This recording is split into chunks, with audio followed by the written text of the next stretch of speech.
In the world of big tech, there's no such thing as a free lunch, and there's certainly no such thing as a charitable $13 billion investment. For years, we've been told a beautiful story. The tech giant Microsoft and the visionary startup OpenAI joined forces to save the world with artificial general intelligence. It's a story of synergy, innovation, and shared goals. But if you look closely at the fine print, it looks less like a marriage and more like a hostage situation.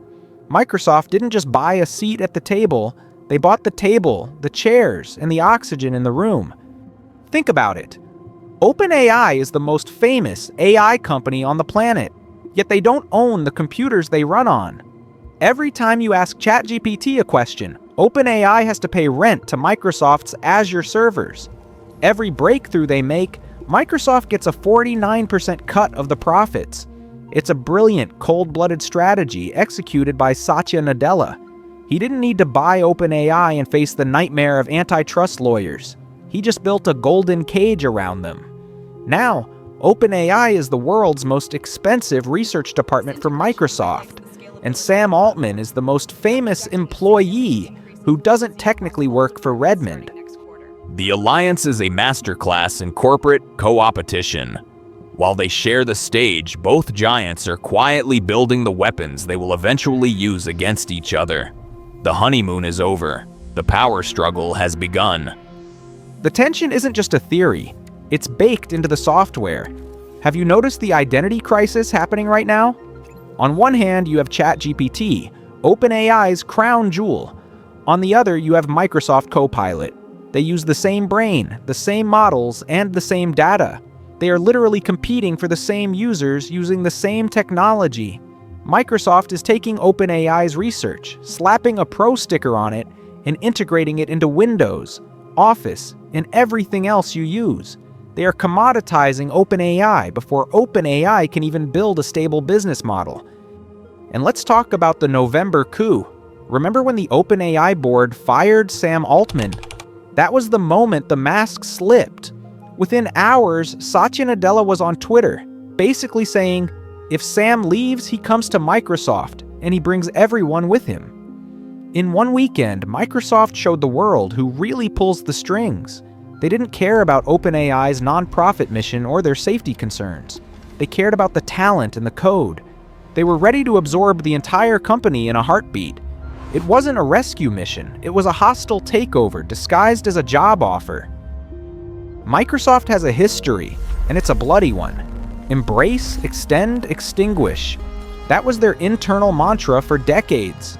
They embrace a new technology, they extend it with their own features until it's dependent on them, and then they extinguish the original competition.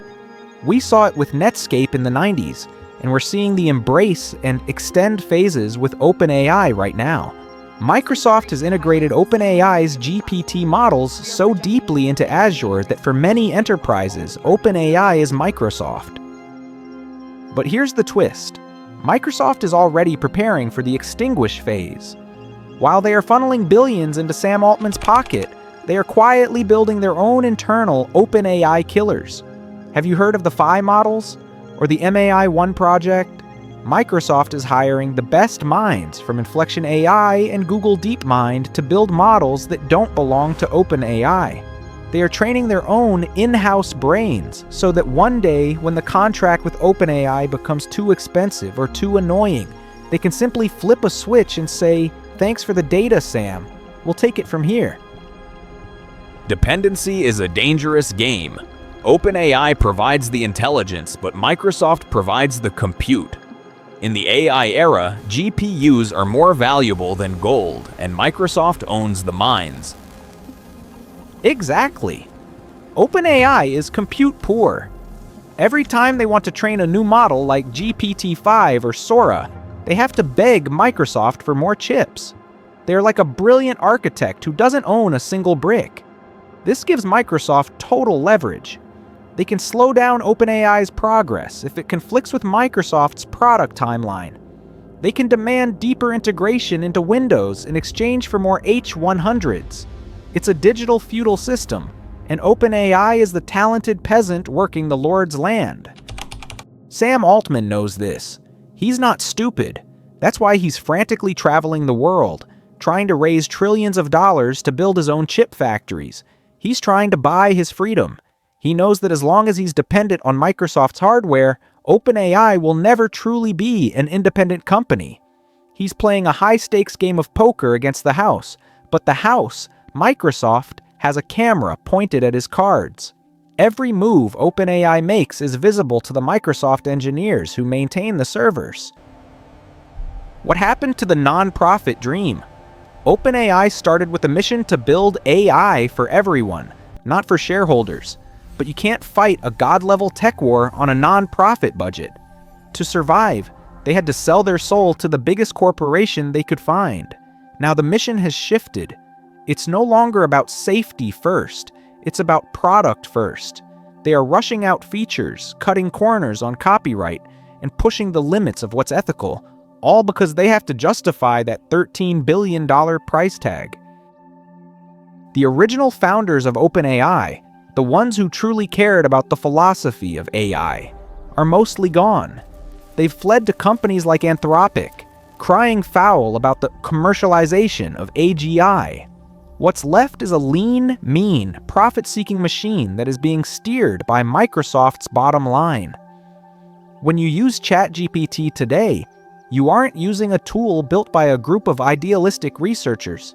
You're using a product that has been sanitized, optimized, and Microsoftified for maximum corporate appeal. The conflict of interest is systemic. Can a company serve humanity while it is legally obligated to serve its biggest investor? The data suggests the answer is no. This brings us to the ultimate question: who wins in the end? In the short term, both do. Microsoft's stock price is at an all-time high, and OpenAI is the king of the AI world. But in the long term, this is a zero-sum game. There can only be one dominant AI platform. Microsoft wants you to use Windows with AI inside. OpenAI wants you to use an autonomous agent that makes Windows irrelevant. They are on a collision course, and the impact is going to reshape the entire tech industry. Satya Nadella is playing a 4D chess game where he wins regardless of what happens to OpenAI. If OpenAI succeeds, Microsoft owns half of it. If OpenAI fails or gets broken up by regulators, Microsoft has already extracted the knowledge and the talent to build their own version. Sam Altman, on the other hand, is walking a tightrope over a volcano. He has to grow fast enough to become too big to be controlled, but he has to do it using the very resources that Microsoft controls. The unholy alliance is a reminder that in the age of AI, the old rules of business still apply. It's not about who has the best idea, it's about who has the most silicon and the biggest bank account. OpenAI might have the brain, but Microsoft has the body, the servers, the distribution, and the customers. And as history has shown us, the body usually outlasts the brain in a corporate street fight. So, the next time you see Sam and Satya smiling together on a stage, don't be fooled by the PR. Those aren't smiles of friendship. Those are the smiles of two apex predators who know that only one of them can be at the top of the food chain. The war for AI supremacy isn't happening between Google and Microsoft. It's happening inside the alliance itself. And the winner will decide the future of human intelligence. This is the reality of the AI files. The giants are at war, and the stakes have never been higher. Subscribe to stay on the front lines of the revolution. Keep your eyes on the code, but keep your wallet on the hardware. In this game, the house always wins. See you in the next one.